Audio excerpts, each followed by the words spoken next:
Hello, good evening, everyone. Welcome to the second meeting of our Common Council in September. Madam Clerk, please read the adequate notice compliance statement. Adequate notice of this meeting has been provided by the City Clerk's office in the preparation of the Council Annual Meeting Notice dated December 15th, 2022, which was properly distributed and posted per statutory requirements. Please be advised the fire exits are to my right, your left, and at the back of the room. Okay, thank you. Roll call, please. Ms. Allen? Here. Ms. Fox? Ms. Hamlet? Here. Ms. Levine? Here. Dr. Levine? Here. Mr. Miniger? Here. President Vartan? Present. Thank you. And we will now have the Pledge of Allegiance. I pledge allegiance to the flag of the United States of America and to the republic for which it stands, one nation, under God, indivisible, with liberty and justice for all. Thank you. Madam Clerk, please read the explanatory notes regarding closed session and hearings and comments. A closed session meeting as authorized by state statute was announced and held prior to the start of this meeting, and the known items for discussion were listed on the published closed session agenda. Please be advised that council meetings are broadcast live on Comcast Channel 36 and Verizon Channel 30, and rebroadcast on Thursdays and Saturdays on HTTV on Comcast 36 and Verizon 33. When invited to speak, please come to the lectern, clearly state your name and address, spell your last name, and speak into the podium microphone so that your comments can be understood by all and properly recorded. Whenever an audience or council member reads from a prepared statement, please give or email a copy to the City Clerk's office at cityclerk@cityofsummit.org. To help facilitate an orderly meeting and to permit all to be heard, speakers are asked to limit their comments to approximately 3 minutes or so in length. Unless you are using an electronic device to follow meeting agenda or need it for emergency contact purposes, please turn it off. Thank you. Thank you. On to reports, and we'll start with Madam Mayor. Thank you, Council President. Good evening, everyone. I have a few announcements to make.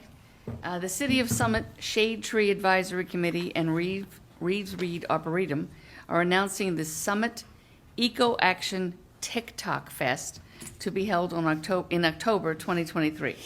Summit teenagers are invited to submit a short-form video between 10 and 60 seconds that highlights what environmental actions they are involved in, such as volunteering at the Summit Free Market, planting trees at the Tiny Forest, composting food scraps, or how they envision a cleaner, greener world. The deadline to enter by email to trees@cityofsummit.org is Friday, October 6th. Entries will be shown at a viewing party at the Reeves Reed Arboretum on October 19th from 6:30 to 8, and select entries will be posted to the City of Summit YouTube channel. I think it sounds like something fun for teenagers. Not so much for me. I'm not a very good film person.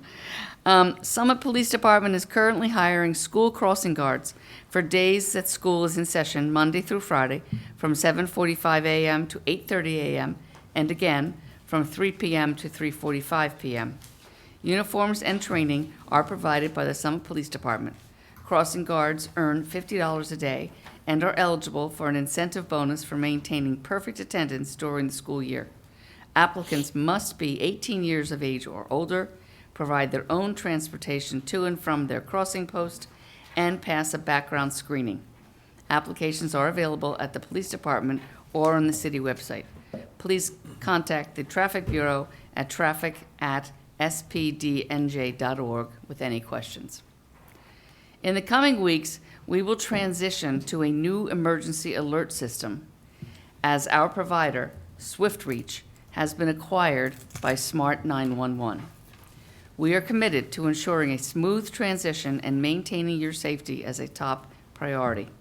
At the next council meeting, we will have a presentation on the new system and receive more details on how staff is managing the transition.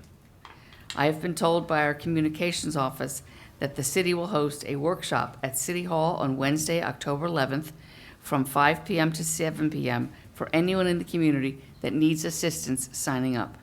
SAGE will also host us on Thursday, October 12th from 10 to 11 a.m. where we'll conduct another workshop for seniors. Then on We will be at the Summit Community Center to help seniors or anyone else that needs help enrolling. If you cannot attend any of those dates, please email pressoffice@cityofsummit.org, and someone will get back to you with assistance.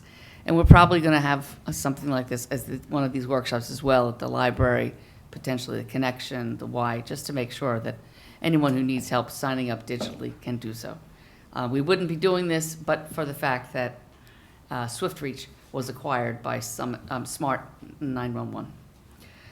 And lastly, I just wanted to say I have been approached by many members of the community who, while it has taken a while, have been so pleased with all of the road work that has been done in the city of Summit in the last 6 months. We're not done.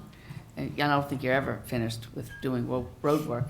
But I just wanted to thank Aaron Schrager, Director of Community Services, the Engineering Division, and Michael Caputo, Superintendent of Department of Public Works, because some of the jobs have been done by Summit staff, and others have, of course, been contracted out to contractors. But the engineering work has been really time-consuming, and these guys have done a great job. And we didn't do a lot, of course, during COVID.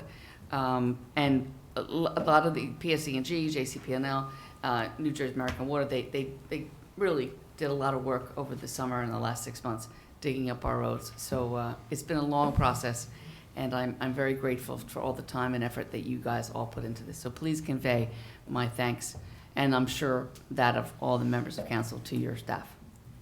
Thank you. Thank you. And that's it. Thank you. Here. No. Thank you, Mayor. On to our city administrator for his report.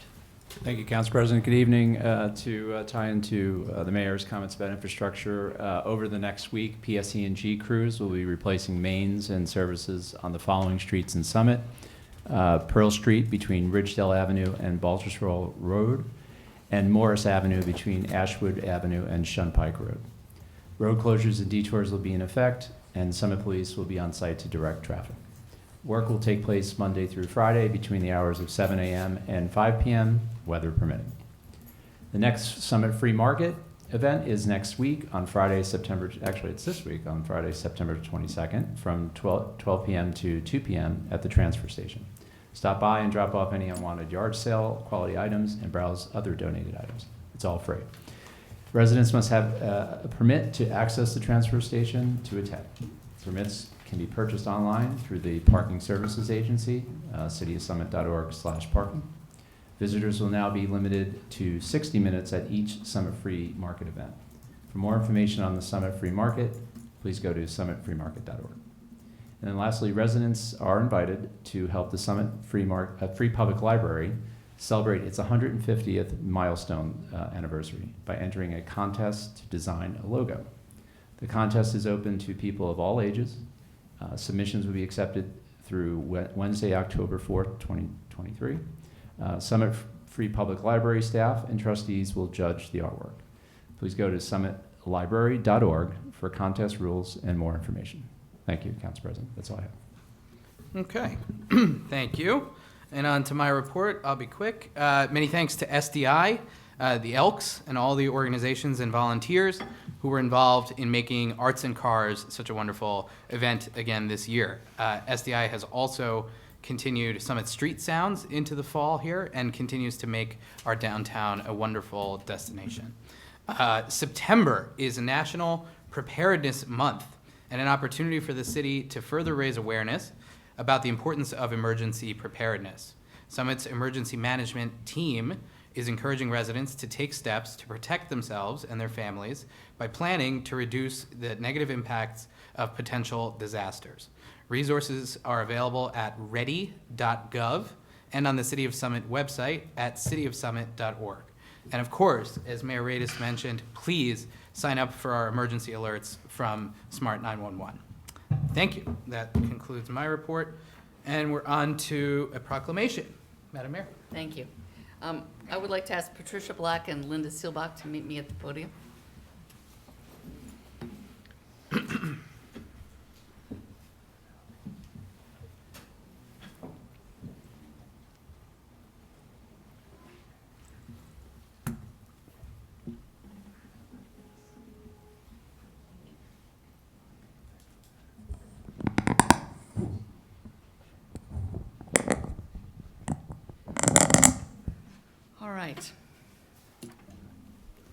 Whereas September 17, 2023 marks the 236th anniversary of the drafting of the Constitution of the United States of America by the Constitutional Convention. And whereas it is fitting and proper to accord official recognition to this magnificent document and its memorable anniversary, and to the patriotic celebrations which will commemorate the occasion. And whereas Public Law 915 guarantees the issuing of a proclamation each year by the President of the United States of America designating September 17th to September 23rd as Constitution Week. Now therefore, I, Nora Radis, Mayor of the City of Summit, do hereby proclaim September 17th to September 23, 2023 as Constitution Week, and ask our citizens to reaffirm the ideals of the framers of the Constitution had in 1787 by vigilantly protecting the freedoms guaranteed to us through this guardian of our liberties, remembering that lost rights may never be regained. In witness whereof, I have hereunto set my hand and caused the seal of the City of Summit to be affixed this 19th day of September in the year 2023. Thank you. Would you like to say a few words? Would you like to say a few words? No. Okay. Oh, thank you. Let's have a picture.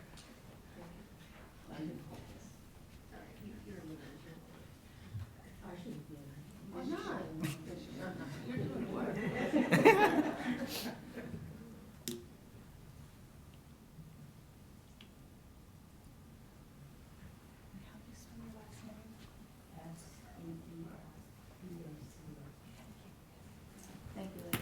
Thank you very much for your work. Would you like this to?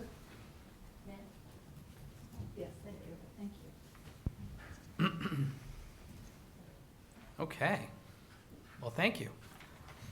We are now moving on to a marathon of ordinances for hearing, and we're going to kick it off with our city clerk. Ordinance number 23-3292, an ordinance to amend the code, Appendix A, Schedule of Fees contained in the revised general ordinances of the City of Summit. Okay, let's kick it off. Councilmember Levine. Thank you, Council President.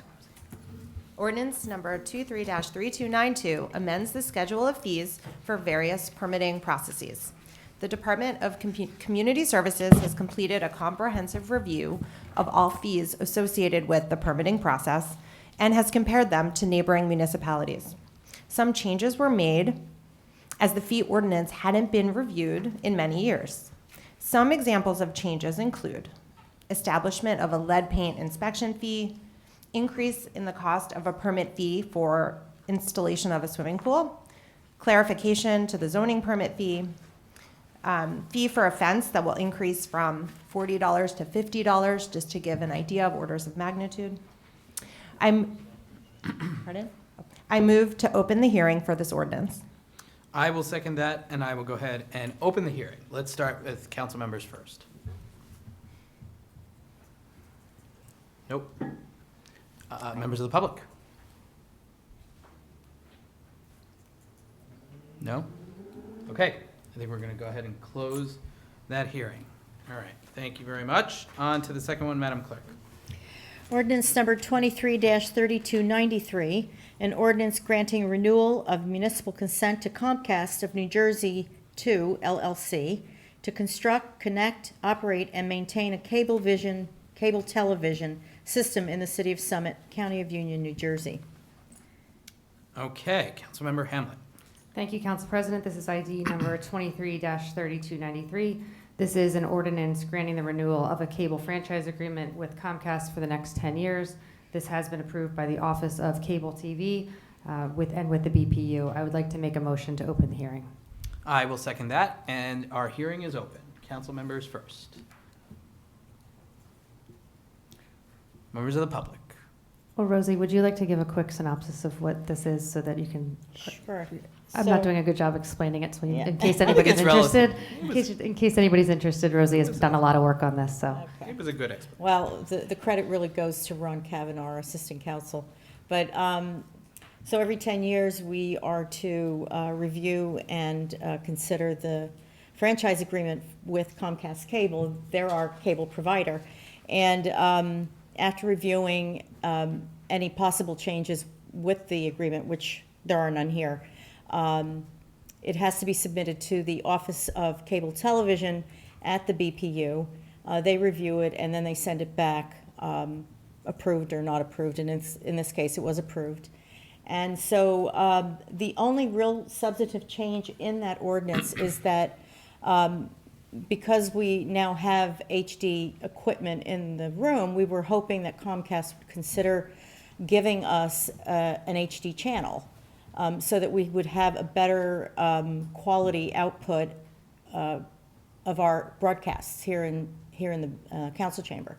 That was not to be. However, our assistant counsel recommended that we incorporate some language in there that would allow us to have the HD channel if Comcast were to later on throughout the life of this agreement, offer it to us. So that's really the only change that's in there.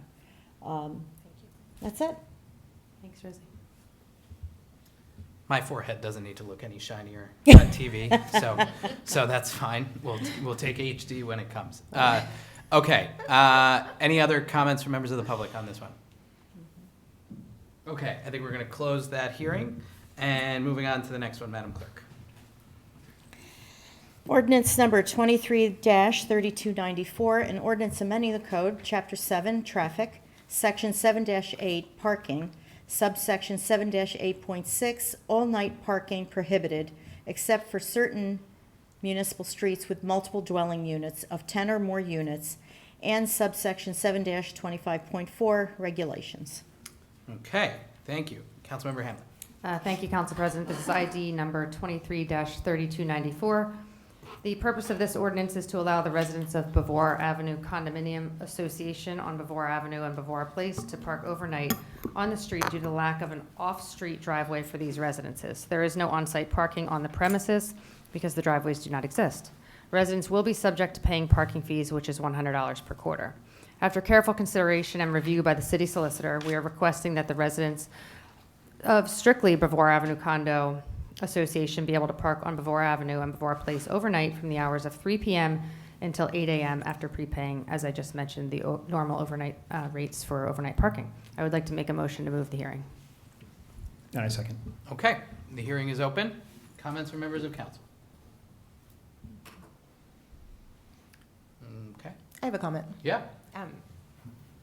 I'm excited to vote yes on this ordinance. I think it's such a good idea, and there's a real hardship here, and this is a creative solution. I guess my question is, and the reason I had asked if you had convened the Parking Advisory Committee, which you did, and discussed it, I guess my question is, or it's just something for us to think about, if another resident feels that they have a similar hardship, how do we weigh a request from someone else who feels they have a similar hardship and too also wants to park, on the street overnight? How do we consider that, and do we have a plan in place? Sure. Well, in the thank you, future? Councilwoman Levine. I mean, I think the really cool thing about this was the residents literally just came and asked, and then of course we go and we ask our expert parking director because you have so much experience. But I think we'll always take anything under consideration. But Rita, you may opine on that. Through you, Council President, one of the main reasons why we looked at this is because they do not have a driveway.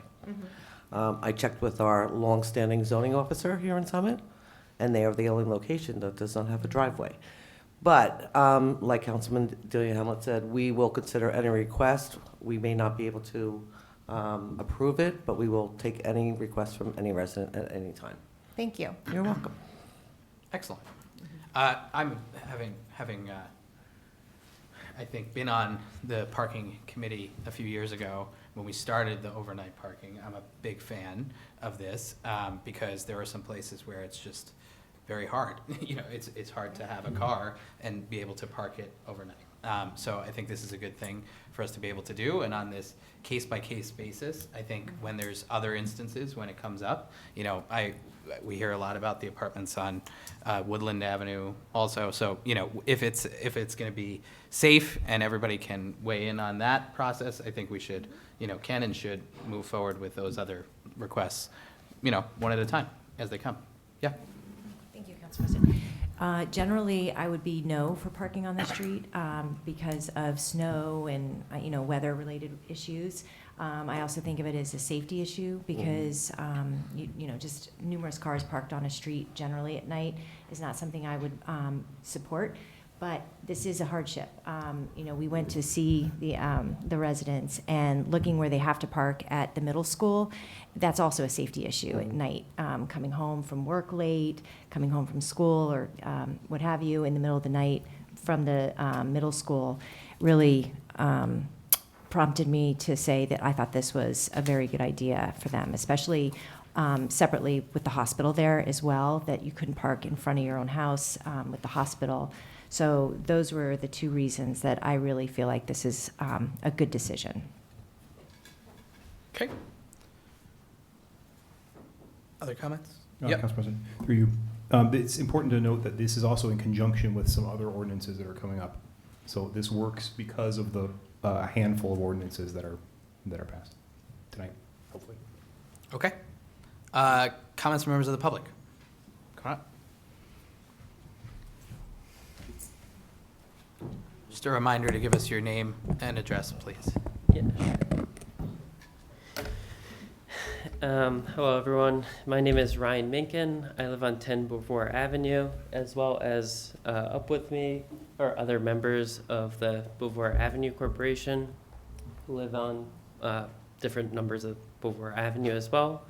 So thank you to the council people who have really helped push this forward, and Rita, who is also a great advisory member on that. So just to discuss this a little bit further, this might have been brought up at prior council meetings, but as was discussed, our co-op is actually, some of the houses are 150 years old or older. My house particularly is, and I believe one other is as well. Others are probably over 100 years old. So obviously this was before cars were very common. And since Beauvoir Avenue has existed for the last 50 to 75 years, there's been a mismatch of different parking solutions for the residents.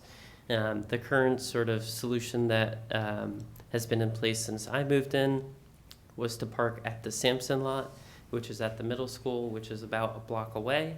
To get to the Sampson lot, you have to cross Morris Avenue as well as Summit Avenue, which there has been pedestrian accidents, there has been cars jumping the curbs, and has been a traditionally very difficult place to cross the street.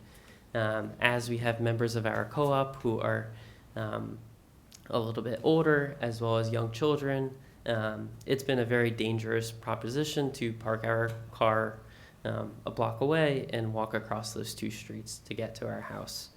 So I believe that this will be a safe solution to those issues, as well as, which was brought up already, we are a block away from the Overlook Medical Center, as well as about 2 blocks away from the train station.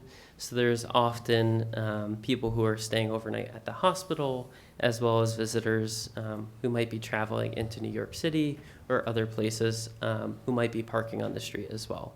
So this will give us sort of the privilege for residents of the street to park on their respective street and not have to cross those busy streets to get to our house.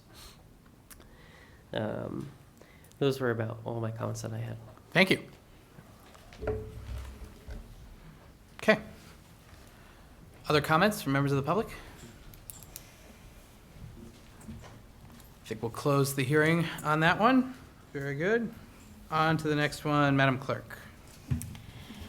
Ordinance number 23-3295, an ordinance amending the code, Chapter 7, Traffic, Section 7-8, Parking, subsection 7-8.5, parking time limited on certain streets. Okay, Councilmember Hamlet.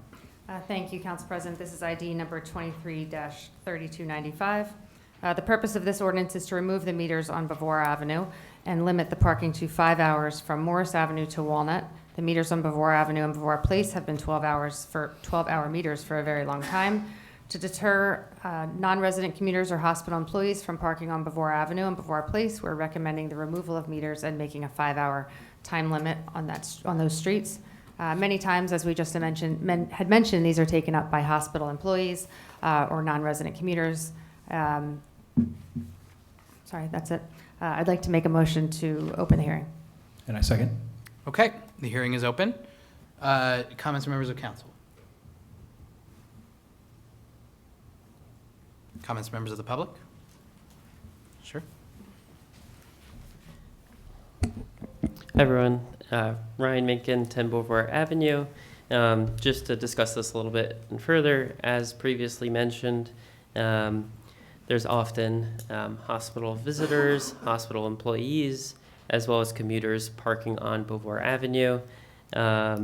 This makes it difficult for contractors, visitors to our homes, as well as the residents to park on our own street for the time being.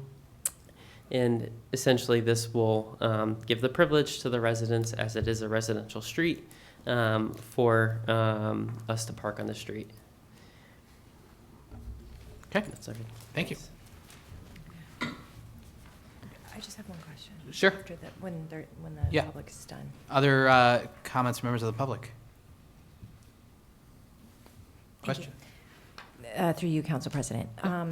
If a parking attendant, Rita, Director, drives by and the residents are parked on the street, they have a permit to park there, so they won't get ticketed? No. No? No. Through you, Council President. Now, this is just giving them 5 hours of parking. If they're parking overnight on the street, normally the ordinance is till 8 a.m., so they'll have 5 hours from 8 a.m. Then they can repark, so to speak, at 3 p.m. So that takes up all the time, so that basically they will not be ticketed for any type of violation of this ordinance. Okay. We are not getting into a residential day parking permit by street. This is not what this is. They have the ability to park on the street for Okay. 5 hours. Okay. And then they pay that for that 5 hours?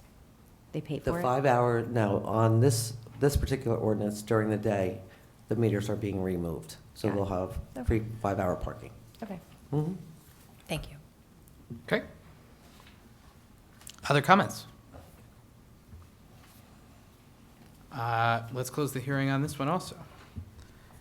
And the next one, Madam Clerk. Ordinance number 23-3296, an ordinance amending the code, Chapter 7, Traffic, Section 7-8, Parking, subsection 7-8.5, Parking Time Limited on certain streets. Okay, thank you. Councilmember Hamlin. Thank you, Council President. This is ID number 23-3296. The purpose of this ordinance is to change the parking time on the north side, Walnut Street between Beauvoir Place and Broad Street from 12 hours to 3 hours. And the meters on Beauvoir and Beauvoir Place have been 12 hours for a very long time. And based on the same discussions that we just had, I'd like to make a motion to open the hearing. And I second. Okay, the hearing is open. Comments from members of council? Yes. Through you, Council President, I'm just curious how you chose the 5 hours and the 3 hours, and which street got which and the reason? Yep. Through you, Council Yep, please. President. Beauvoir Avenue, we're again trying to accommodate these residents and other residents on the street. With Walnut Street, there are a lot of industrial companies in the area, and a lot of their employees, because it's just convenient, park there. So that's why we didn't leave it at 5 hours, because part-time employees could take up those spots. Hospital employees or even hospital visitors can take up those spots. So we brought it down to 3 hours. And also, Walnut Street has many multi-dwelling units. So in fairness, we kept it at 3 hours so that there could be more turnover for all the residents on that street as well. Thank you. You're welcome. And not to give the impression we're anti people visiting the hospital, right? They have a new, have they have a garage, new, yeah. they have a brand new parking garage, and there's a lot more space there. So the hope would be employees and visitors are parking on the hospital property, rather than on the street. Correct. Yes, very good. Other comments, members of council? Comments from members of the public? Okay, let's close that one. Last ordinance for hearing, Madam Clerk. Ordinance number 23-3297, an ordinance amending the code, Chapter 7, Traffic, Section 7-8, Parking, Subsection 7-8.5, Parking Time Limited on certain streets. Okay, thank you. Councilmember Hamlet. Thank you, Council President. This is ID number 23-3297. The purpose of this ordinance is to establish 3-hour parking time limit on the north side of Euclid Avenue between Beechwood Road and Maple Street. Can we pull a visual up with this, or did we, is it, I guess we don't have to. For those of you who don't know, right outside of Lincoln Hubbard, on the other side of the apartments, we are establishing this area. Typically, there are 4 cars that can park at this area, so we're limiting that to 2 spaces. I think that this is really going to help with traffic around that Lincoln Hubbard area. And there is also, many parents park illegally right before the curb, so we're actually going to add curb markings as well. And I think this will really help with that part of the problem of extreme and excessive parking around 3 p.m. With that being said, I would like to make a motion to open the hearing. And I second. Okay, the hearing is open. And for those following along at home, this would be on page 52 of the packet, which is the visual. Okay, hearing's open. Comments from members of council? I just have a question because I didn't ask Rita yet. Sorry, Rita. Rita, when will this be, once this is passed, when will, I know I call you every day because there's 4 cars lined up on that corner every day. When can we get Chief Zagorski to enforce this if it's passed? Through you, Council President, the first process is we need to have Public Works stripe and sign the area. As soon as that is done, then it will be enforced by parking services on a daily basis. Okay. Thank you. Council? Yes? I just have a comment through you, Council President. I'm glad that we're doing something to improve the parking and accessibility situation at one of the public schools in town. I know that that's some of the most stressful time of the day is pickup because the way our schools are designed in residential neighborhoods without dedicated lots. We know what that looks like. And also, we, as far as outreach that we get as council people, we hear quite a bit from neighbors and residents about what they perceive as safety concerns around pickup time. So I'm glad this is being addressed. It feels like we're moving it from four spots that are not legal. Is that right? Like 4 non-spots down to 2 legal spots. Is that what this is doing? That's correct. Great. So that's good. I'm just hopeful that, having had children go through Lincoln Hubbard, that there are more also other creative ways we can keep working on to help make the parking situation there feel a little easier at times. But this is a good step. Thank you. If I can just add, Yep. it's a very dangerous curve currently with the 4 vehicles there, and that's the main focus, is if we remove 2 of the vehicles, it'll help and prevent a head-on collision. That sounds like a good plan. Yeah, and also the sight lines are massively obstructed from this 4-car. I see it every day, and it's an accident waiting to happen. But so it'll definitely improve that visibility around that curve. So Okay. Comments from members of the public? All right. Let's close that hearing. All right, we're on to ordinances for final consideration. These are going to sound familiar. Let's start with the first one, Madam Clerk. Ordinance number 23-3292, an ordinance to amend the code, Appendix A, Schedule of Fees, contained in the revised general ordinances of the City of Summit. All right, Councilmember Levine. Thank you, Council President. Ordinance number 23-3292 amends the schedule of fees for various permitting processes. As we just had our hearing for this ordinance, I'd like to move to enact this ordinance. Okay, and I will second that. Can we have a roll call vote, please? Ms. Allen? Aye. Ms. Hamlet? aye. Dr. Levine? Aye. Mr. Miniger? Aye. President Vartan? Aye, and the motion carries. Thank you. On to the next one, Madam Clerk. Ordinance number 23-3293, an ordinance granting renewal of the municipal consent to Comcast of New Jersey, Roman numeral II, LLC, to construct, connect, operate, and maintain a cable television system in the city of Summit, County of Union, New Jersey. Okay, Councilmember Hamlet. Thank you, Council President. This is ID 2332-93, an ordinance granting the renewal of cable franchise agreement with Comcast for the next 10 years that has been approved by the Office of Cable and also the BPU. Having just closed this hearing a moment ago, I would like to move this ordinance for final adoption. Okay, I will second that, and let's have a roll call vote, please. Ms. Allen? Aye. Ms. Hamlet? Aye. Dr. Levine? Aye. Mr. Miniger? Aye. President Vartan? Aye, and the motion carries. Thank you. On to the next one, Madam Clerk.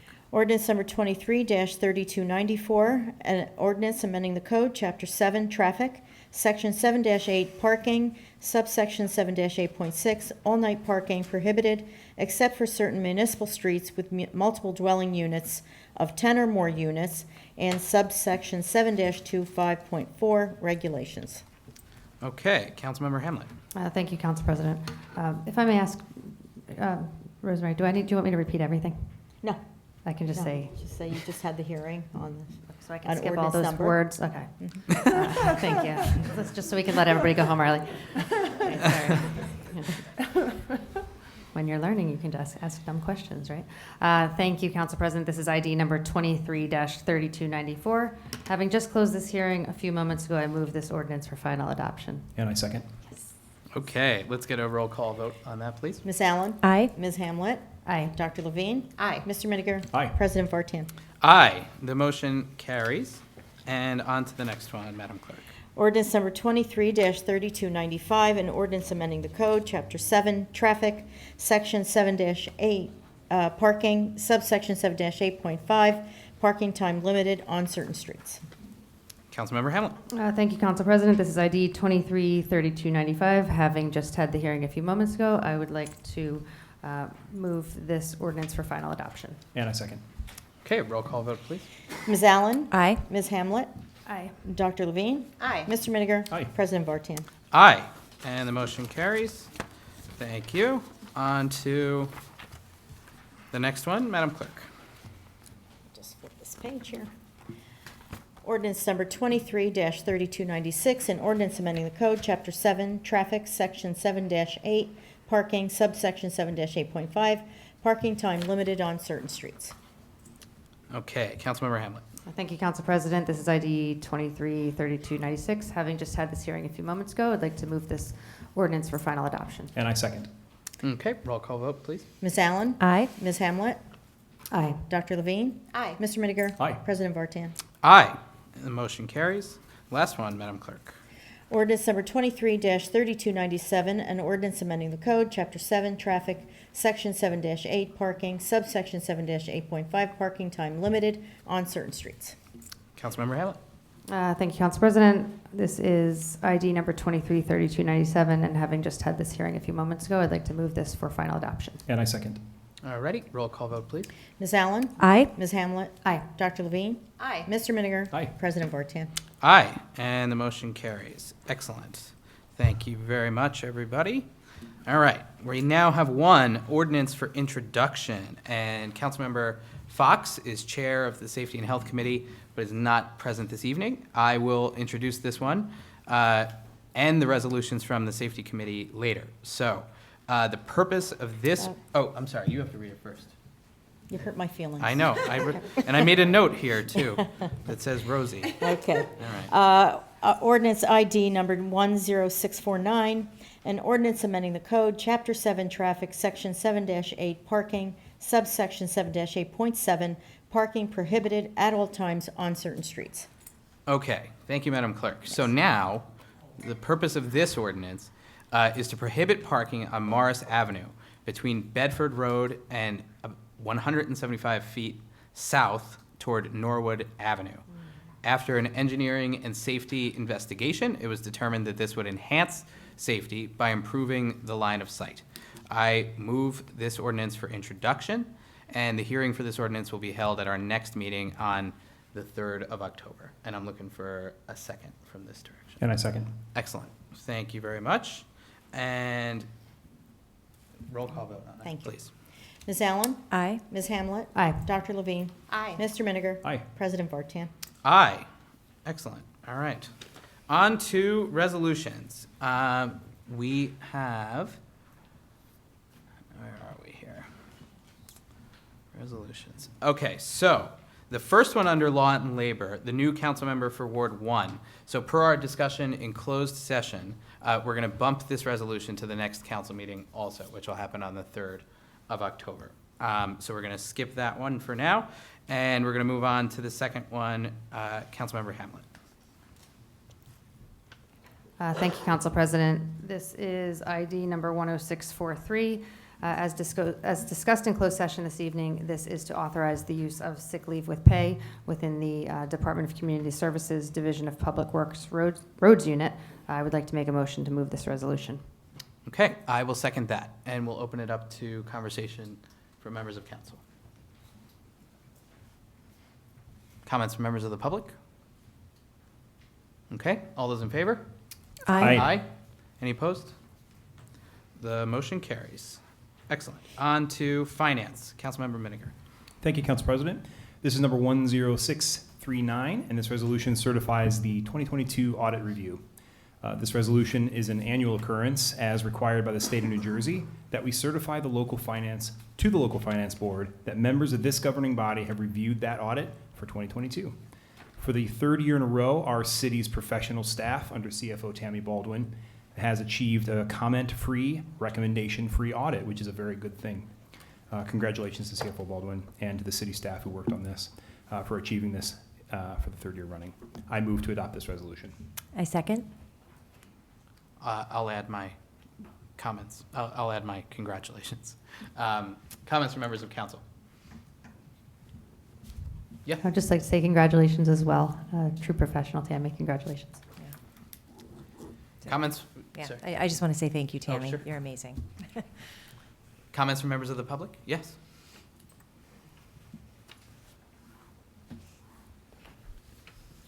Good evening, Claire Toth, 11 Sunset Drive. Through you, Council President, this is going to sound repetitious, but I want to put this in a bit of context because I've done similar work with CFO Baldwin. When city is audited, it's not just the generally accepted accounting procedures known as GAAP. It's also a GAO audit called a Yellow Book audit, which has additional fairly stringent overviews. And specifically, they're looking for information about internal control findings and noncompliance with laws and regulations. Had conversations with other accountants, and at least 50 to 60% of these Yellow Book audits find deficiencies. So I think it's really a tribute to CFO Baldwin and her staff that, as you say, 3 years running, Summit has been comment-free. Thank you. Thank you. Other comments?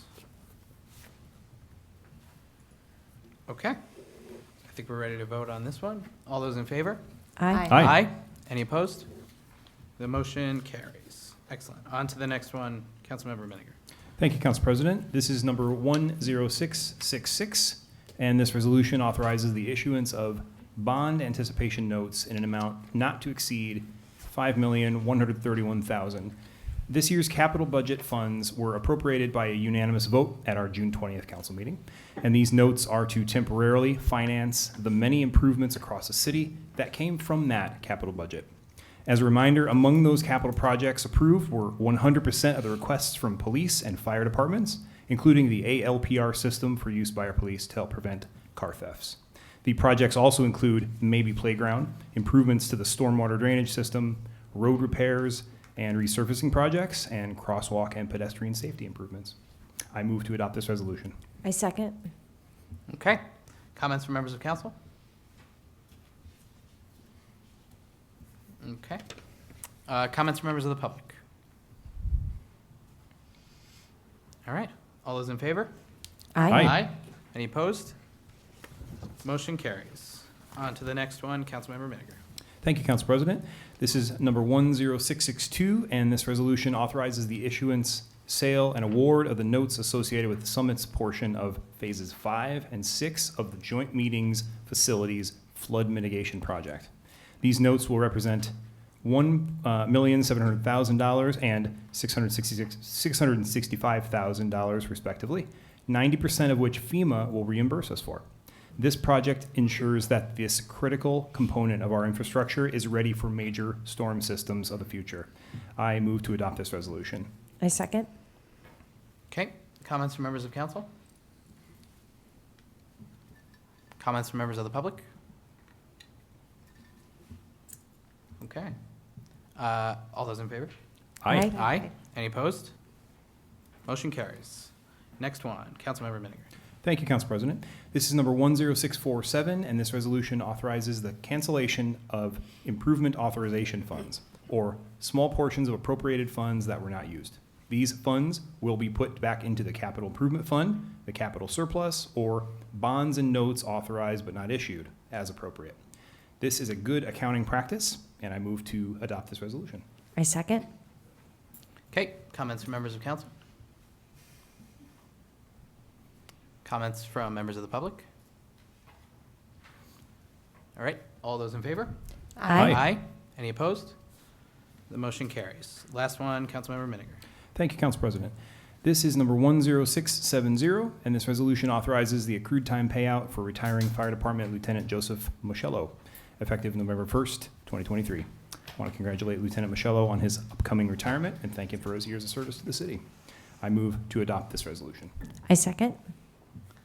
Okay, thank you. Comments from members of council? Comments from members of the public? All those in favor? Aye. Aye. Any opposed? Motion carries. Thank you very much. On to capital projects and community services. Councilmember Levine. Thank you, Council President. Resolution number 10650 authorizes an emergency contract to make structural repairs to the Division of Public Works Parks Building. The contract amount is not to exceed $76,000. The building has been deteriorating, and the main load-bearing walls are no longer considered structurally sound. This creates a hazard and creates some unsafe conditions. I move to adopt this resolution. Okay, I will second that. And do we have comments from members of council? Council President? Yeah. What is currently being done because of the unsafe status that has been Well, granted I to that? think, I'll speak and then I can let Aaron, but I know some sort of status of emergency was declared in July that allowed you to begin the work, right, Aaron? So this has been going on. Correct, through you, Council President. When the incident happened, the wall became compromised, but the construction official and myself went out and directed Public Works how to shore up what was remaining there while they proceeded to find repairs and a contractor. But we've been doing routine inspections, and we noticed this summer that it is starting to shift, and that's why the emergency was declared, that we have to accelerate the work being done. Thank you. Other comments? Comments from members of the public? Okay, all those in favor? Aye. Any opposed? Motion carries. On to the next one, Councilmember Levine. Thank you, Council President. Resolution number 10461 awards a bid to a company called 4 Cleanup, Inc. to complete the Division Avenue Improvement Project. The scope of work includes the replacement of curbing and sidewalk, cleaning and inspection of all sewers, sewer repairs and upgrades, installation of a flashing beacon at Meadowbrook Court and Valley View Avenue, yay, sign replacement, striping, and full milling and paving of the entire length of Division Avenue. There's also an alternate bid that you'll see that includes milling and paving of Stony Hill Court, which we will also proceed with. The work on Division Avenue is to be funded by the city and will be offset by a local aid grant from NJDOT. As a reminder, on June 7th of 2023, we adopted Resolution 40750, which authorized us to make an agreement with the Borough of New Providence to solicit bids for this improvement project. As I stated then, this project is being done in cooperation with the Borough of New Providence since the road serves as the boundary between our two municipalities. We'd now like to authorize our engineer to accept the lowest responsible bid for this project, which is by 4 Cleanup Inc. in the amount of $627,000 and $112.95. I move to adopt this resolution. I will second that, and we'll open up to comments from members of council. Yep. Where can we find the specifics of when the work will start? Aaron? Aaron, I'll let you answer that. Yes, through you, Council President. I have spoken to the contractor who indicated he should be able to begin work pretty quickly. That said, it'll take about 2 weeks for contracts to go back and forth between the city and the contractor. Once they're returned, we can schedule a pre-construction meeting. Then, unfortunately, we will be at the mercy of Mother Nature and the weather, but he believes he could at least get a bulk of the concrete work done, and then we'll see what the weather does. So last year we did have early freezing temperatures, though it wasn't a harsh winter. So hopefully we can stay in the 50s and try to get it paved this year. I just have a follow-up question through you, Council President. Director Strager, I feel like, is it possible when it gets closer to the September, October, November months that within that bid we can actually put, because what if they couldn't start until we were hoping that they can start, but I know this is one road that I think is a necessity to get done. Is there anything, and I don't know if that's a legal question, but that we can put in the contract that says you're obviously going to be the low bid, but if you can't start till January, you're out? There is timing restrictions in the bid. So with this one, they don't have a start date, they have a completion date. Okay. And with the timing, we kind of accept that May would be more appropriate for them to finish by. And we knew if we put it has to be done by December, that likely we'd get no bidders because it's too risky with the weather. So it is up to Mother Nature and the weather, but it won't be, they will not do work such as what happened on Summit Avenue and Morris Avenue. So if they do a little bit of their work, it will not make the road worse than it is. I mean, there'll be a few spots that there might be patches, but it's not like we'll let them mill and then not pave this year. Like we would hold milling and paving to do it once, so. Thank you. When we spoke about it in committee, the intent is to pave this year. Yeah. And let's hope that Mother Nature cooperates. Yep. Yeah, so I just wanted to say I'm excited that this is on our agenda tonight because, and I want to give you and Tammy credit because 2 towns and a grant has gone to paying for this road. So I think that is an amazing feat. So thank you for what you've done. I'm hoping that it gets paved before December. What I heard you say, Aaron, is if it doesn't get paved, you would do patchwork where it's needed in the meantime? Yeah, so if the contractor starts, anything they do will be patched to be safe and can accommodate for the winter. If we see that the contractor won't get done, we will have Public Works go out and make necessary repairs to keep it as smooth as possible for the winter. But our Public Works would just do our side of the road, obviously, which is the northbound lane. So, and we would advise New Providence to take care of theirs, but that's kind of their issue, so. All right, and Yeah. we'll just communicate with them if that Absolutely, happens, yes. obviously. Okay, Yeah. thank you. But to be clear, we can communicate with them, but we can't control what they do. That is correct, yes. Okay. Okay. Any other comments, members of the public? Okay, all those in favor? Aye. Any opposed? The motion carries. Excellent. On to the next one, Councilmember Levine. Thank you, Council President. Resolution number 10631 authorizes execution of a memorandum of understanding between the City of Summit and the State of New Jersey and FEMA to allow our participation in grants. In order to apply, process, or receive any grants or funding under the Federal Emergency Management Agency Public Assistance and/or Hazard Mitigation Programs for presidentially declared major disasters, a memorandum of understanding must be made and entered into between the New Jersey Office of Emergency Management and the City of Summit. The last MOU was signed in 2013. An updated MOU needs to be signed to update the staff members who are listed. I move to adopt this resolution. I will second that, and we'll open up to comments from members of council. Comments from members of the public? Okay, all those in favor? Aye. Any opposed? The motion carries.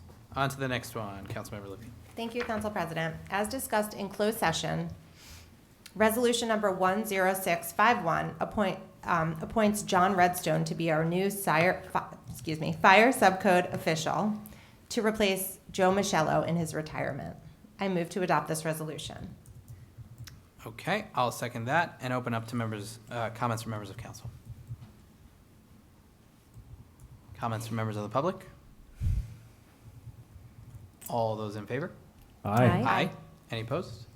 Motion carries. And the last one, Councilmember Levine. Thank you, Council President. As discussed in closed session, Resolution 10638 declares a vacancy in the Department of Community Services Division of Public Works. I move to adopt this resolution.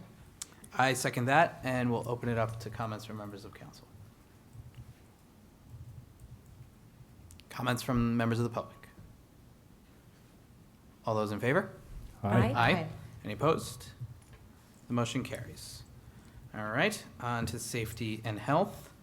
The first one here is 10664. This resolution authorizes the purchase of fixed automated license plate recognition system for $195,081.51. This is through a New Jersey state contract and will be purchased through Gold Type Business Machines, Inc. As discussed during the capital budget process, this expands the technology already being used by the police department to create a geofence at various points along the border of the city. The system allows the police department to be flagged when a vehicle comes into or out of town that is stolen, is involved in an Amber Alert or a Silver Alert. I'm glad we're moving ahead with this, and I moved to adopt this resolution. And I second. Okay, comments from members of council? Yes, I'm just glad we're voting on this tonight. It's a great, absolutely. it's a great project. So. Absolutely. Agreed. Yep, I agree as well. Yep. Yes, very Oh, yeah. excited. We don't have to vote now, right? Comments from members of the public? Okay, all those in favor? Aye. Aye. Any opposed? The motion carries. Excellent. On to the next one. This is 10648. This resolution authorizes the submission of the Leary Firefighters Foundation Jeremiah Lucy Grant Program in the amount of $25,000 to be used for the purchase of new turnout gear. I move to adopt this resolution. And I second. Okay, comments from members of council? I have a comment. Yes. Through you, Council President. Anything we can do to help our first responders continue to do their job at the highest level possible, I'm so glad to support, and I love how this involves the creative use of grant money as well. Excellent. Thank you. Comments from members of the public? All those in favor? Aye. Aye. Any opposed? The motion carries. The next one here is number 10665. This resolution authorizes the execution of a memorandum of understanding between the City of Summit Police Department, Springfield Police, Kenilworth Police, Union Police, Hillside Police, and Trinitas Medical Center for participation in the Alternative Responses to Reduce Instances of Violence and Escalation Together program, which the acronym is ARRIVE Together. This is a partnership between Union County Municipal Law Enforcement Agencies and Trinitas Medical Center's Behavioral Health Division. It pairs a crisis intervention team officer and a certified mental health screener. This MOU formalizes the roles and responsibilities of all the parties involved in this cooperative joint effort. I move to adopt this resolution, and I would ask Chief Zagorski to give a little more background if you would like. And I second. Excellent.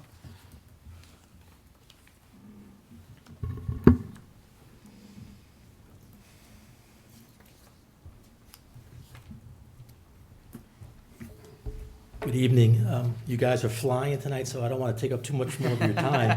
But I do want to talk about, for a few minutes, this very important program. Thank you.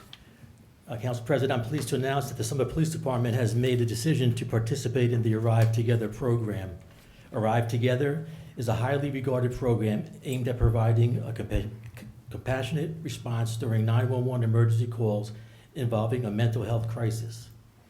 The focus of the Arrive Together program is to provide individuals in crisis with whatever help they need as quickly and effectively as possible by teaming up a police officer specifically trained in crisis intervention with a civilian certified mental health screener in order to respond to 911 emergency calls relating to mental health crisis.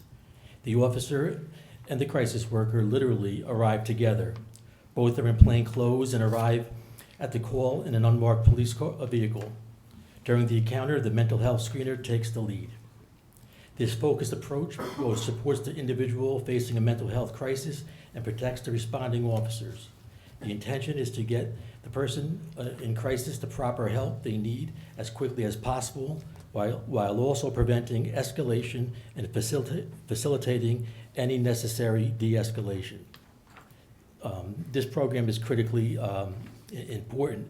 Nationally, half the incidents of use of force by police that is done at calls involving mental illness. This particular program is designed to limit those occurrences of use of force. Another very important component of this program is that when not responding to calls for service, the Arrive Together team will perform follow-up work and proactively visit individuals in the community who would benefit from such an outreach program. The Arrive Together program was initially launched by the New Jersey State Police in December of 2021 in Cumberland County. Shortly thereafter, the Union County Prosecutor's Office initiated an Arrive Together pilot program using a small number of police agencies in Union County with the long-term goal of eventually implementing the program countywide. This evening, I'm pleased to announce that before the end of this year, every law enforcement agency in Union County will be participating in this very important program. If I could just have a couple minutes just to give you the logistics of the program, how it's going to roll out. Please. As I indicated before, each police department would designate an officer to the team to team up with a mental health service provider screener from Trinitas Medical Center. The officer that's designated, officers that are designated for this assignment must receive specialized crisis intervention team training. The crisis intervention team training is an extensive 40-hour training component. Going back a few years, maybe 5 years ago, when Union County introduced the CIT, the Crisis Intervention Team training, they mandated that 30% of each police department in Union County's uniform patrol division, they wanted 30% of those officers to be trained in this crisis intervention training. Tonight, I'm proud to stand here to report that the Summit Police Department took that training to a different level. As of this date, 70% of our uniform patrol division is trained in this specialized training. So back to the Arrive Together program, the logistics. Presently, the program, the operation hour of the program is set for Monday through Friday from 12 p.m. to 8 p.m. These timeframes were picked for this program because studies show that a majority of the mental health incidents involving the police happening during this time frame. I was actually curious. I ran our numbers here in Summit. Typically, the Summit Police Department responds to anywhere between 75 and 100 of these calls a year. Over a 3-year period, I looked into this and did a time analysis, and a little more than 55% of our calls happen in this time frame that they pick, so they know what they're doing. Under the direction of the Union County Prosecutor's Office, all Union County agencies will be participating. The county will subdivide the county into 3 sections. First will be Arrive Team West, second section will be Arrive Team East, and the third section will be Arrive Team North. Each team will consist of a specific number of police departments tasked with providing cross-jurisdiction response of the Arrive Together initiative within their respective team members' jurisdiction. The Summit Police Department, as the Council President indicated, that we're going to be part of the North Arrive team, and that's going to consist of Union Police Department, Springfield Police Department, Kenilworth Police Department, Hillside Police Department, McCain University Police Department. Each team coordinates a monthly coverage schedule which consists of staffing and scheduling needs of the participating agencies. For instance, smaller municipalities rotate coverage for their assigned day of the week, so those municipalities can fully participate in the Arrive program without staffing needs overburdening the agencies. So basically, what they're saying is that when we do this schedule, the amount of time that each jurisdiction takes over as the primary responding unit will depend on the side of each agency and their call volume. The Summit Police Department has agreed to provide coverage for 2 to 4 days per month. Now, just to be clear, how this works is, say, for example, in the month where the Summit Police Department, we're going to be doing 2 to 4 days. When it's our specific day, that the Arrive team will consist of a Summit police officer and the mental health professional, and they'll be based here in Summit, patrolling here in Summit. When they're not responding to calls, they'll be following up with any previous calls involving mental health crisis that they had responded to. But they will also be responding on this coverage day to those jurisdictions that I mentioned that are in the northern team. As indicated, we'll be doing this 2 to 4 times a month. This won't be a burden on us because we'll be doing 5 days a week, 20 days a month. So out of the month, we're doing 4 days. So the other, what did I say? 16 days. The other 16 days will be benefiting from the other jurisdictions providing this service. So, for example, on the other 16 days when we're not providing the service, we get a mental health crisis call here in Summit. Our initial responding units will go to the call. Once they determine what it is, they will call out for the on-call jurisdiction, and they'll respond to our call. It shouldn't take more than 20 minutes to have that officer arrive, and that's considerably less time than it does when we call out a non-call screener. And also, too, those other 16 days, when we call the screener to come to Summit, it frees up our officer that would, multiple officers that would normally be required to, invest a lot of time on that very important call. Now, those other 16 days, the team will arrive, and once they stabilize, our officers can clear. Is there any questions? Excellent. Well, thank you, Chief. This program sounds like it'll be tremendously helpful. And thank you for your diligent work on it and your comprehensive description of it this evening. Any other comments from council? Yes. I just wanted to clarify. Thank you for that. I think this is a fantastic program. It sounds like so. My first question is, so the worker, the behavioral worker, is not a police officer. No, it's from Trinitas Medical Center. Okay, and we will have that person 2 to 4 times a month.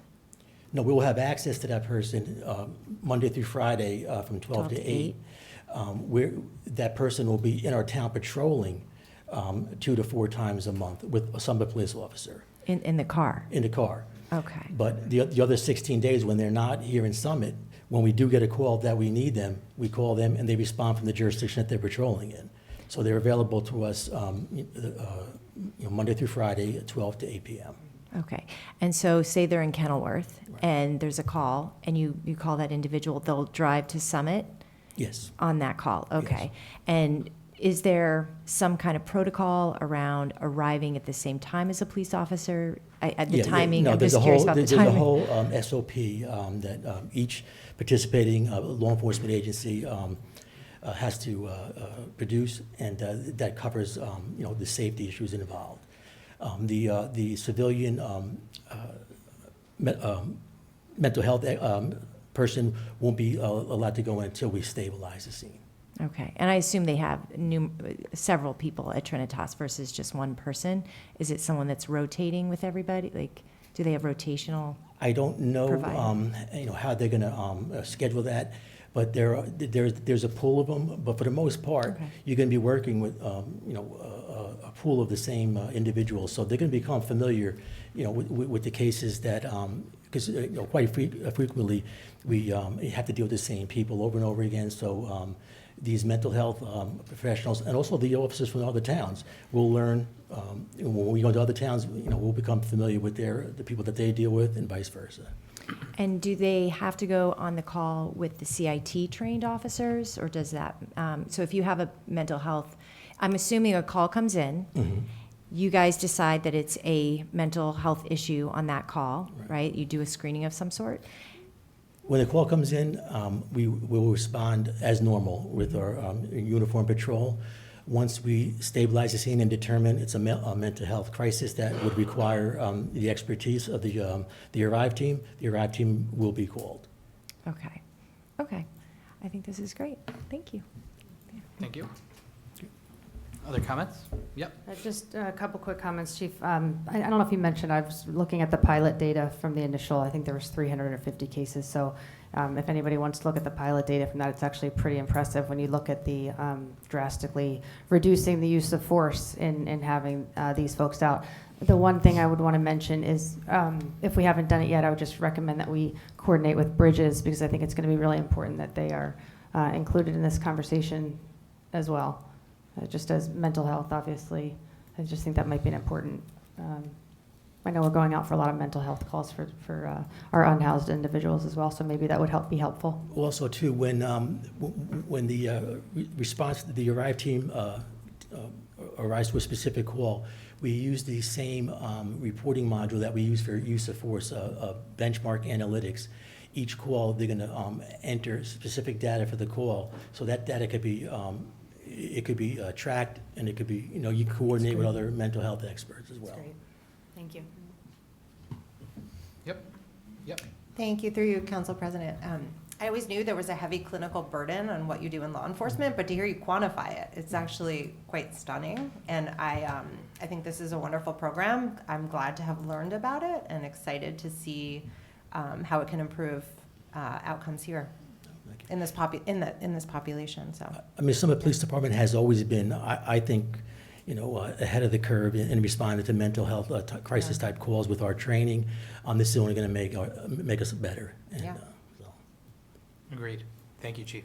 And also, Council President, if I can, with the memorandum of understanding, I had indicated that there's the one section where there's 3 options, A, B, and C. Yep. What should be checked off is program option A, specifically co-responder program, law enforcement officer and the mental health specialist respond together to emergency service calls and/or follow-up visits that relate to behavioral health crisis. If we could add that in there. Excellent. Okay. Your, Just the clerk will requires a take check note or of an that. X mark. Yep. Okay. Thank you. All right. Comments from members of the public?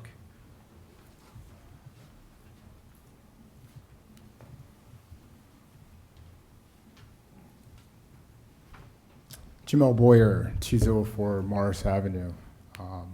Council President, Mayor, council persons. I think this is an excellent program. Just have a couple of questions. So there are 3 options. And does the mayor get to look at those options? Did you have a chance to? No, I'm not an expert in police activity, but the decision is up to the police chief, not me. Okay, got you.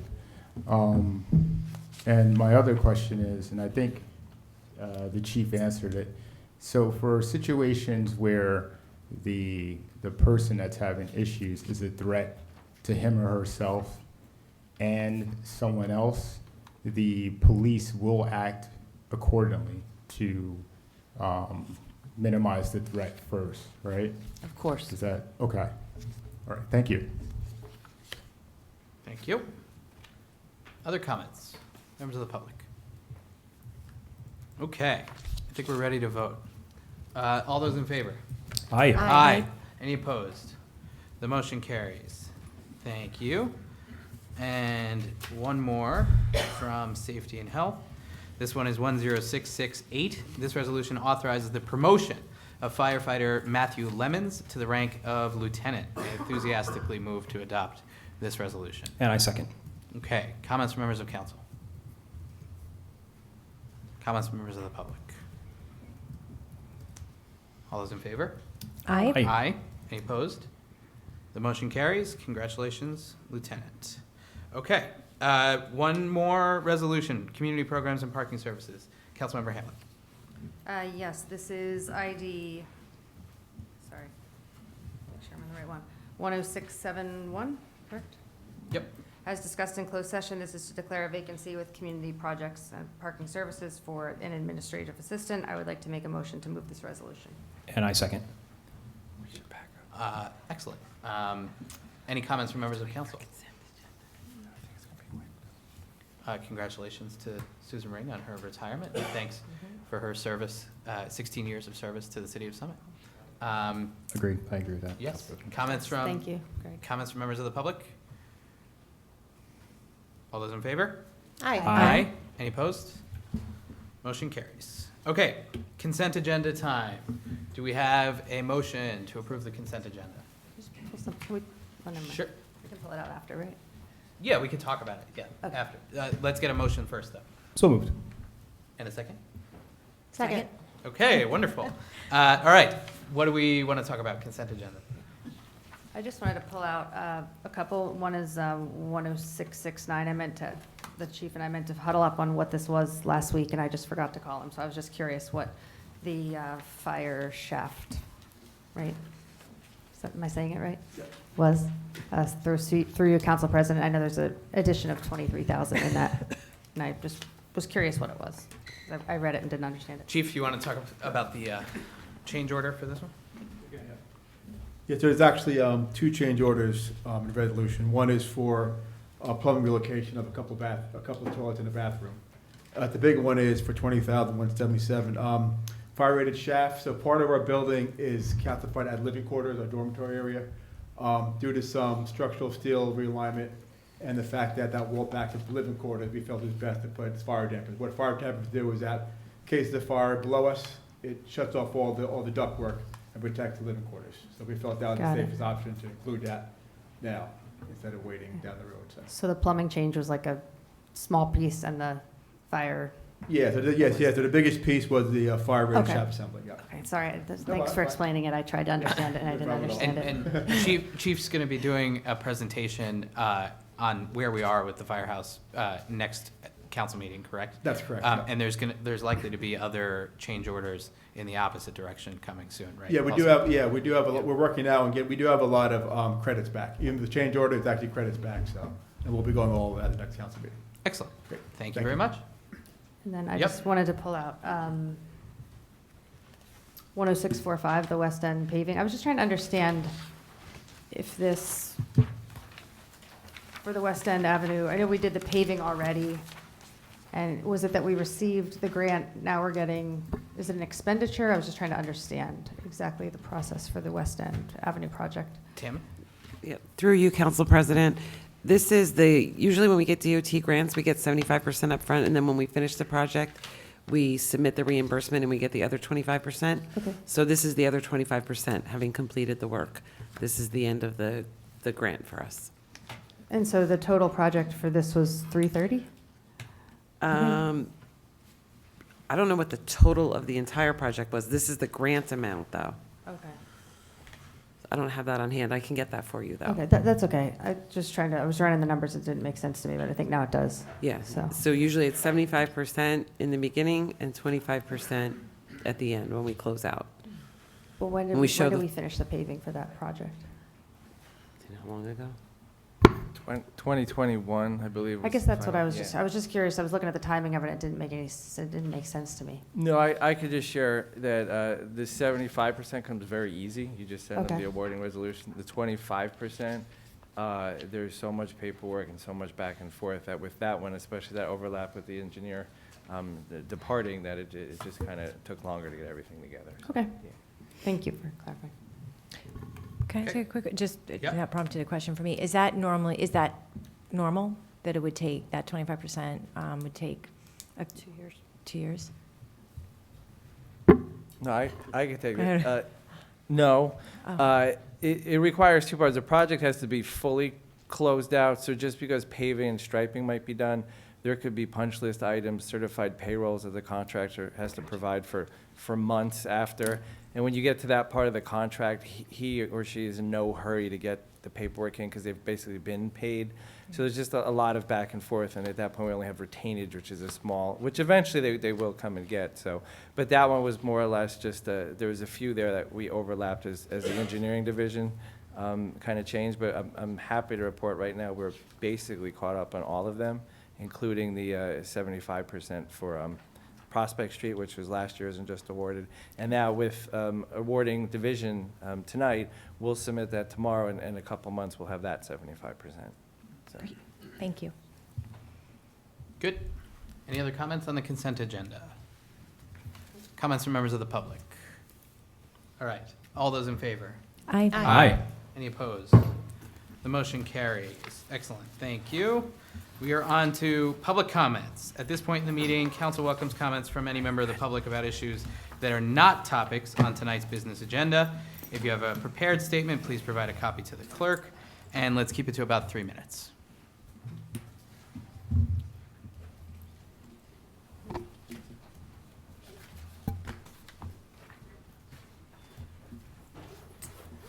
Yes, good evening, Mayor Radist, Council President Vartan, members of Common Council, Jim Bennett, BENNETT, 38 Fairview Avenue.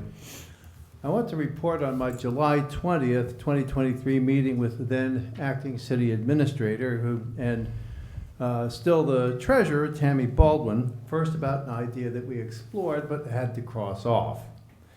We explored investing in quality corporate bonds that pay higher rates, presumably tax-free to Summit, although they would be taxable to a non-municipal bondholder. Only quality corporate bonds would be acceptable because preservation of principal is the prime consideration for any public investment. However, New Jersey statutes proscribe any public investment outside 8 authorized types. The 8 consist of federal and New Jersey issued securities and the New Jersey Cash Management Fund. I've not heard from the New Jersey Division of Investment about the Cash Management Fund, but assume that high-quality corporate bonds are not in it. The subject is hypothetical until Summit can migrate from the debt side of the debt equity curve to the investment side.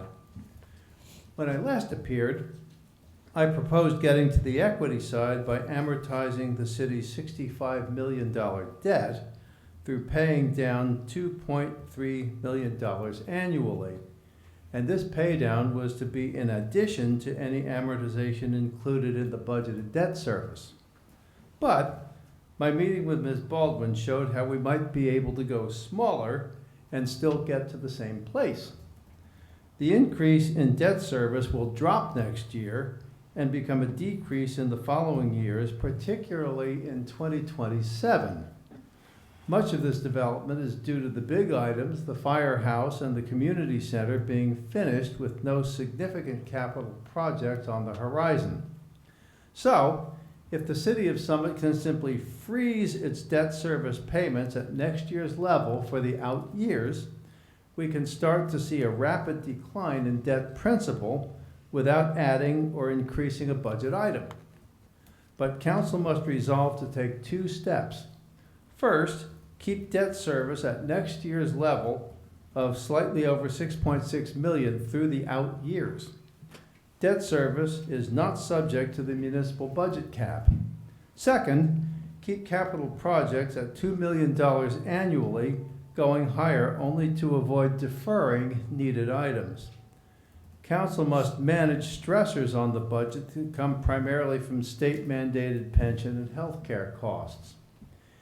If temporary reserves build up through these measures, future capital projects can receive funds through a combination of these reserves, current receipts, and bonding at a reduced level.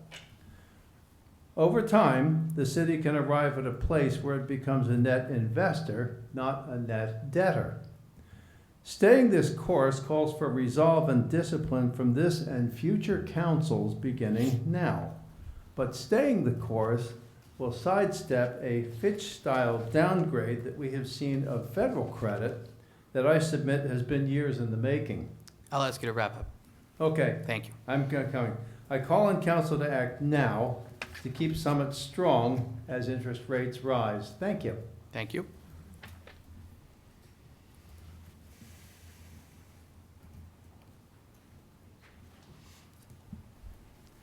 Greg, can I just make a quick comment? Sure. I'd like to say thank you, Mr. Bennett. You always keep us on our toes, and I know that I'll be pinging Mr. Rogers tomorrow and asking him specific questions, but I think really looking at our debt service, especially as the budget meetings come up, is for my colleagues, I think it's a really important task for us to focus on and have conversations on debt service levels, especially with rising interest rates. So I just thank you for your leadership and your interest on this topic, and I know you spent a lot of time on that, so thank you. Through you, Council President. Mm-hmm. Michael Rogers, how much do we spend annually on road repairs, roughly? It all depends on the given year, Councilman.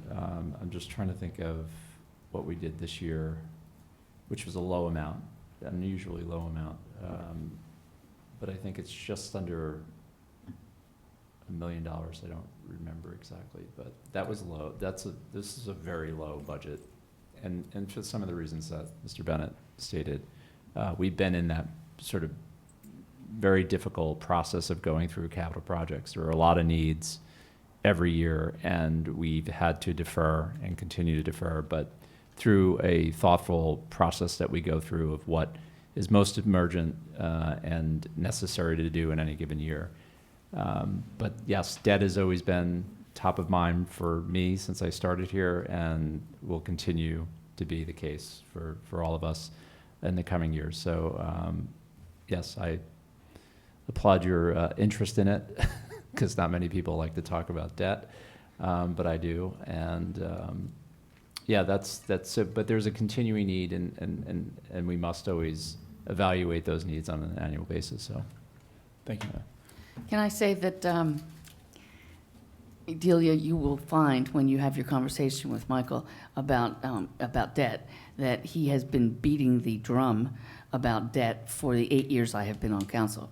So, and you know, educating all of us and talking about it and being creative in ways to minimize the impact on the city. So thank you, Mr. Bennett, for your interest. And, you know, not a lot of people are enthusiastic about talking about debt, so I appreciate that. But it's not something that we have just, you know, blithely, it's just suddenly we're thinking, oh, wait, is there debt? We've been talking about this for a long time. I didn't think that, so. No, I know you didn't. I'm just explaining to everybody else who's, you know, out in the audience, here and not here. All right, thank you. Hi, Elizabeth Fagan, 27 Hawthorne Place. We heard last council meeting about the upgrades to the AV technology here in council quarters, and I just wanted to say thank you, Rosie, because it sounds like it was a big job for you. Yeah. So well done, congratulations. But I've been knocking on doors and talking to a lot of people around town, and there are people that have asked, does this mean that maybe we'll get hybrid meetings? There are people that are taking the train back from the city. There are people that are, you know, have little kids and can't get babysitters, but still want to participate. So I just am curious if this is this opens the possibility. I know it's been discussed in the past, and I understand that we've talked about the fact that there's some, you know, things that maybe would prevent it. But I just am curious if this might. Well, I would respectfully defer to the city solicitor on hybrid meetings just because of the structure of them, so. If you have any other questions, though, let's do them up front. No, that's it. Okay, Thank you. You have to push this, right? Push it? No, don't push it. Oh, don't push it. Yeah. A little slow. So hybrid meetings, there's a couple of issues. I don't know anything about technology. You're talking to the wrong person. I can barely turn on my phone. But in terms of hybrid meetings, when you advertise for a hybrid meeting, the one thing that you have to do is if you have a technology failure, and I think there was an evening not too long ago where we had a failure here, if you've advertised for that and that occurs, you have to cancel the meeting. So that's a difficult thing to envision unless we've perfected the technology. I can tell you that most, I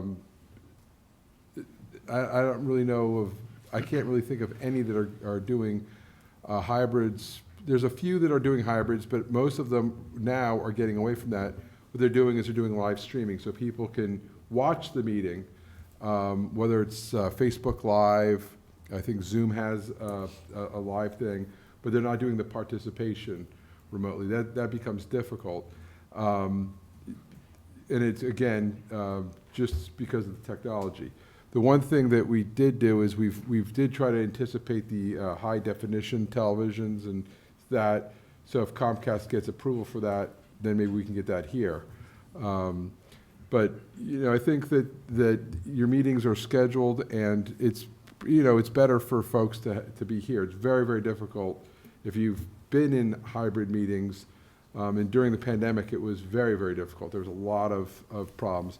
The other problem, too, is that if you don't have the proper technology, you can occasionally get, they call it Zoom bombing, and I was at a number of those meetings where, you have people get on and some very inappropriate things are said, usually of a pornographic nature, and you can't control that. So, so one thing you guys should all know is if you're going to do it, do not put me in charge of any technology, because you will be Zoom bombed. Well, you were about to just be muting yourself for that whole answer. Yeah, exactly. So, Council but President, yes. also, I think, Matt, if you could speak to the fact that the state has not provided any guidelines for the safe, conduct of meetings like that. Yeah, so the Open Public Meeting Act, there was guidance, emergency guidance that was promulgated when the pandemic hit, and just so boards of ed, counties, municipalities could conduct business and get things done. When they did it, it was interesting. They actually said that you should only be doing necessary business. So, paying bills, approving road projects, et cetera. They didn't want people doing extraordinary items via Zoom. They have not promulgated any type of guidance, so it's kind of, there's different things that are happening.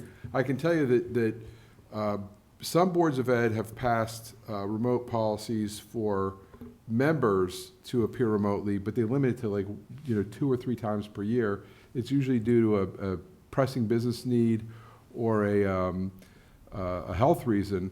But again, it becomes very hard because it's difficult for people in the general public. If you're at home watching it and somebody's zooming in, it's hard to have that technology where it's broadcast properly. So, I'm not a huge fan of it. I spent a lot of nights at different meetings, and I can tell you that, in my estimation, the best meeting you can have is a public meeting. I think there's a lot more clarity, and the record's clear. But we'll see what, Thank you. And I'll just add, we are live streaming on YouTube right now Right. through the Yeah. city's YouTube channel. So May I that. make a comment when you're done? Sorry. May I make a comment? Sure. I would just like to say, is it possible we could put this in a official discussion action referral? I could probably rattle off, Avalon, New Jersey's doing them, Fairhaven, I'm not sure if they're submitting, but if you just go on right now, I could list probably 8 that are doing them. Is it possible we could just look into it and do a DAR and maybe do some research? Yeah, I think we should have a committee discussion about it, but I think what's relatively clear is that we need better protection from the state legislature, right? That somebody else's failure of their Wi-Fi at their home is not going to cause our entire meeting to be invalidated. So that would be my position on it right now. But yeah, I can just tell you that I've seen more and more public meetings going back to having live comment here in the chambers, but they're streaming the meetings live. So they're no longer, what it used to happen is they would tape them, and then the next day they would run them on, channel 77 Comcast. What's happening right now is there's actually live streaming, so people can get on and watch it. And I can tell you that I've been at a lot of meetings where somebody is watching it, and an issue comes up, and all of a sudden you see the person walk in. Mm-hmm. So, if they're home or they're coming back from, the city or something like that, they do have access and they can participate. The other thing too is you guys do have your comments now at the end, so that people do have an opportunity to come and avail themselves of that. We can look at it. Yeah, I can tell you, all I could do for you is tell you where they're doing it, where they're not doing it. The technology, I am not an expert in that whatsoever. Okay, thank you. So we officially can put this as a DAR? We'll have this go through administrative Great. policies, but yeah. Okay. I just wanted to add one thing about the DAR that I think would be, we should probably at least reach out to your legislatures, because I think what if you're going to do it, there should be something where the notice of the open public meeting that's occurring in public is sufficient, and you're doing the remote, if you're going to do that, as really a courtesy, so that if it fails, it doesn't cancel your meeting. Because you guys have bills to pay, and there's a lot of laws, like for example, there's a Prompt Payment Act. So when you have bills, you have to pay them promptly. And if you have a failed meeting, you have to re-advertise it, you could actually put the city at jeopardy. So that's something that I think if the administrative committee is going to do it, it's something that you should reach out to the state legislatures representing Summit to see if they could do that, at least to give some coverage or an amendment to the Open Public Meeting Act to provide that. I will say, Mr. Giacobbe, that the ones that I've seen, at least, they actually have in their introduction that if it's stopped via live stream, the ultimate goal would be here to be in person, but if there is a malfunction, then the priority of order would be here at the meeting. Yeah, the only problem with that those are basically towns just making up the rule. The Open Public Meeting Act is a statutory, it's laid out statutorily what's permitted and what's not, and what's required in terms of notice, et cetera. And so I think to really protect everybody, if there was amendment to it, and the laws get amended all the time, and that's something that really should be brought to our legislatures, your legislature's attention, because that's something that they could put that right in the law. And so then if you're live streaming it with public comment and there's a failure, it doesn't cancel your meeting. And that would just be something that would be incorporated in the notice. Okay, thank you. Jamel Boyer, 204 Morris Avenue, Council President, Council Persons, Mayor. I've been approached by several residents about the noise from the Union County rifle and pistol range. If anyone doesn't know where that's at, that's in Springfield. I used to live on Orchard and Yale. And I just wanted to know, well, when I was living there, that was several years ago, so normally I would hear the firing pretty much like Sundays, Saturday, but it wasn't so frequent. So I'm hearing that it's a constant, it's a constant firing. So I wanted to know if there is anything that we can do about that to reduce the noise in those areas. It seems like a quality of life issue. Thank you. Thank you. And you and the other candidates were all copied in a response from me about that, because I've recently been in touch with the Union County Sheriff, who's responsible for overseeing the operation of the range. And there is, they've gone in the last year or so back from 1 qualification per year during the pandemic to now 2 qualifications per year. So we're hearing more than we would normally hear. And there's a few things going on, which is that it's any of the obvious solutions, like moving it indoors someplace, or putting up sound barriers, or having it not be during business hours, are all things that are not possible for a number of reasons that the sheriff described and that I put into that email that was communicated to people. But what I think is a small piece of progress that we had from a meeting with Jefferson School parents and the sheriff was that the desire of those Jefferson School parents was to not have kids be hearing the sound of gunfire when they are outside during an active shooter drill. Right. So what the sheriff agreed to was to have the principal of Jefferson or the superintendent or both reach out to him when they're going to have active shooter drills, and they will not have any firing at least that whole morning or at least that whole afternoon that they're going to be. It might even be the whole day. I have to check my notes on that. That they're going to be doing that. So that's, I think, a small piece of progress. And the Union County Sheriff is very amenable to meeting and speaking with residents of Summit about this. And he's willing to go into the schools and have an assembly and talk about what the noise is that they're hearing. And he's willing to do really anything that we ask him to do that's reasonable. So that's a brief update on that. but there's more in that email that I sent. Right, I got a copy, Yeah. you copied me on that email. Yeah. And my recollection is that pre-COVID, the shooting range was used not just on weekends, but during the week. And there Oh, were yeah. several municipalities and organizations that are required to have this Yeah. training. Oh, yeah. Okay. Absolutely. Lots of Union County agencies, federal agencies, yeah. Council Certainly. President, Yeah. thank you. I'm glad to hear that the sheriff has been engaged in working on this. I feel like I was actually going to send you an email tomorrow because a resident sent a video with the sound on the, sorry, my back is turned to it. With the sound on the video, and I have to be honest, it feels a bit traumatizing. And to live and back up into that area, and there is an enormous amount of shooting and gun noise, as a quality of life issue, if you're sitting in your backyard and you're listening to it for hours, I think that not doing more is, we should not accept that. And I understand that this has been in place for a long time. They absolutely need to do the training. We support that.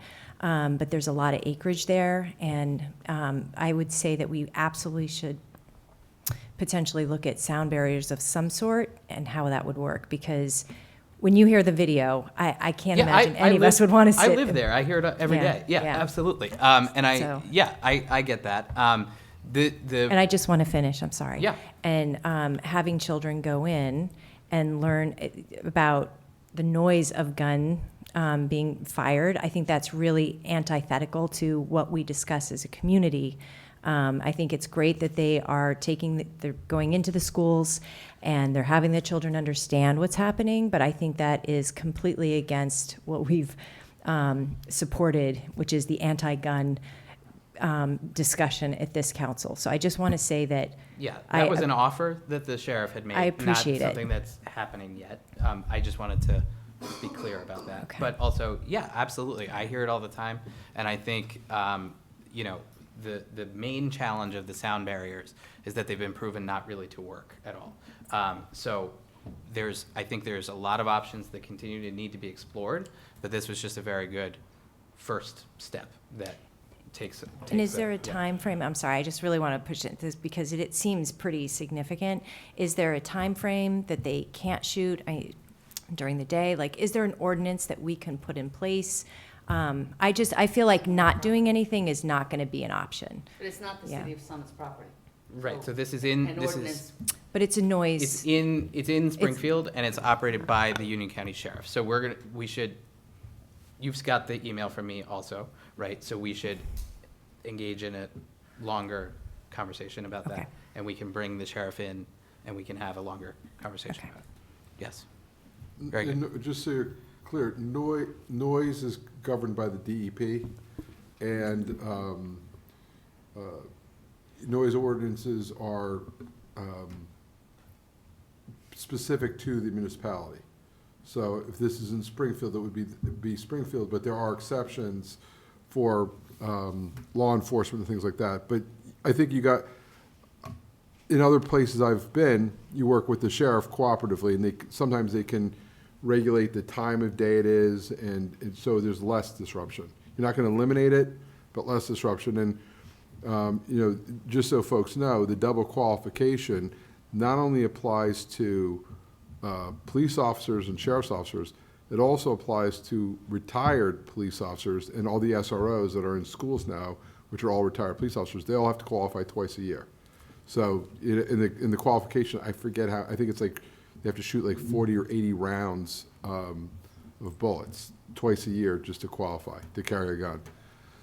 I think it's more than that. It might be, but you can work with the sheriff and see if there's a way of And that's what we're doing. I don't think anybody's here saying problem solved. There's more work to do. Yeah. Okay. Other comments? All right. I'm going to close the comment period, and we're going to move on to council member comments and new business. Council President, I have new business. Yep. Give me 1 second. Thank you. So I have 2 things to bring up, sorry. First, one of my priorities, and I think many of my colleagues on this dais also equally share, is to keep our residents informed and engaged. So at my request, as the chair of the Administrative Policies and Community Relations Committee, our communication office is further developing an existing community engagement plan. It will be expanded to involve more staff from all the departments and divisions across the city, and it's going to seek ways to identify on how we can receive and share information with our public. We've all heard that the community desires more engagement, and so this initiative is in line with the council's goal to promote effective and transparent governance. I look forward to sharing more details with you as soon as we have more of the plan is complete. And then the second is we're excited to announce that over the next 6 months, the city will be updating its website. This refresh is done every 4 years in partnership with Civic Plus and will make the website much more user-friendly and responsive to your needs. I really just want to give kudos that this is an enormous undertaking that will be led by the communication office as well as a team of city staff. Excellent. That's it. Thank you. Let's make sure we tag in the Technology Advisory Committee to help on that one as well. Already recommended. Fantastic. All right. Other council member comments, new business? Yes. A couple of, I guess, one request and a couple of comments. This morning and the last couple of days, I've been hearing some concerns from residents on Canoe Brook Parkway, so I just wanted to put an official request in for a DAR. I think, Rosie, we may have already have it in there officially, but I can't remember. A lot of residents have been complaining about the speeding on Canoe Brook Parkway cutting from River Road. I have spoken as well with the chief of police regarding this, and also the paving on the area around the 90-ish part of Canoe Brook Parkway. I walked with a lot of the little kids from school today, and there's a lot of huge gaping holes in Canoe Brook Parkway, so I know Director Schrager has left, but I think it's going to be really important to try to get that piece of road paved. I think the concerns are that we're not going to pave that road until we get the grant or figure out what we're going to do with the grant, so I was hoping to officially come up with some sort of plan. It was I know we did fix some of the holes today. PSE&G fixed a lot of the patchwork, but I think it's still not going to be satisfactory. So just wanted to put a plug in for the residents there, and actually walked with a child who actually has difficulty walking today, and it was not an easy morning. So I think we should really focus on paving that part of the road if we can. Yeah, agreed. Okay. Other than that, I just had a couple of updates for community services. We'll be having a public meeting in October to obtain community feedback for Maybe Playgrounds. That's very exciting. Our fall sessions of both enrichment programs and Tri-Can programs begin in the next 2 weeks. Registration is open for both. Registration for winter basketball opened today, and the registration deadline is November 14th. Friday, September 29th is the Fiesta Latina on the Village Green starting at 6 p.m. That was changed in our consent agenda tonight. And well done this weekend with Summit Downtown and Summit Public Art. It was a really exciting weekend, and thanks for everybody's hard work and the staff. So thank you very much. Thank you. I just wanted to add to the Summit Downtown Inc. and Summit Public Art. They worked really hard. It was a great event. The weather was great. I wasn't there. We were coming home from Rhode Island from a wedding, but my husband and I were helping in the cleanup crew at 4 o'clock.